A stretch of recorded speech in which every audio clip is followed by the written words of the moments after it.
When Constantinople fell in 1453, the Byzantine Empire vanished almost overnight. Its walls were breached, its government collapsed, and 1,000 years of Roman rule came to an end. But the city did not empty. Its people remained, walking familiar streets under unfamiliar authority. Among them were millions of Christians whose world had changed forever. The empire that once protected their faith was gone. Political power had shifted, and with it, their place in society. Churches still stood above the city, silent witnesses to the transition. Christian worship did not disappear, it retreated. Under the new rulers, Christianity was allowed to survive, but no longer dominate.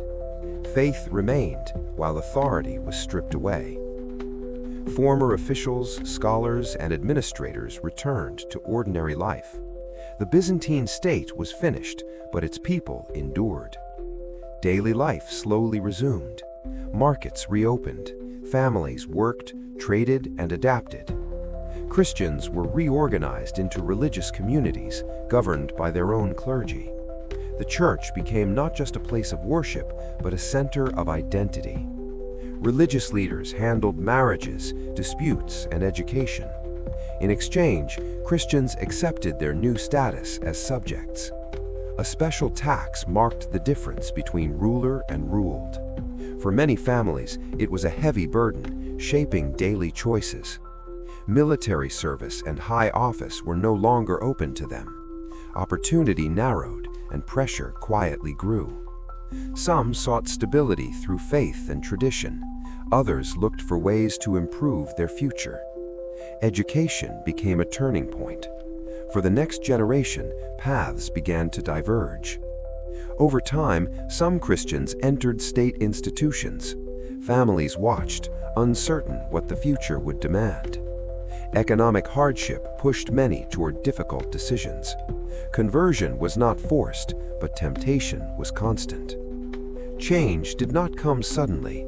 It unfolded slowly across decades and generations. In cities, communities blended. Different religions lived side by side, uneasily but persistently. Public expressions of Christianity faded. Faith moved inward, practiced quietly in homes and small gatherings. Yet Christianity did not vanish, it adapted. Monasteries became sanctuaries of memory and learning. Within their walls, books were copied, language preserved, tradition protected. Monks carried knowledge through centuries of uncertainty. They safeguarded texts the empire could no longer defend. In rural regions, especially the Balkans, Christian life remained strong. Villages held tightly to belief, custom, and identity. Children learned prayers their ancestors once spoke freely. Rituals continued even when power was lost. Time passed. Cities changed. Generations came and went. In Anatolia, Christianity slowly declined.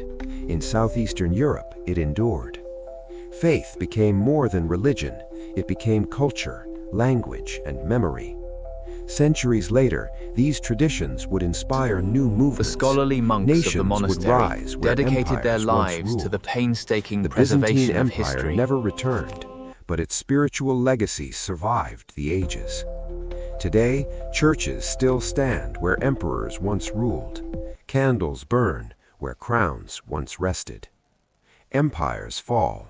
Belief can outlast them.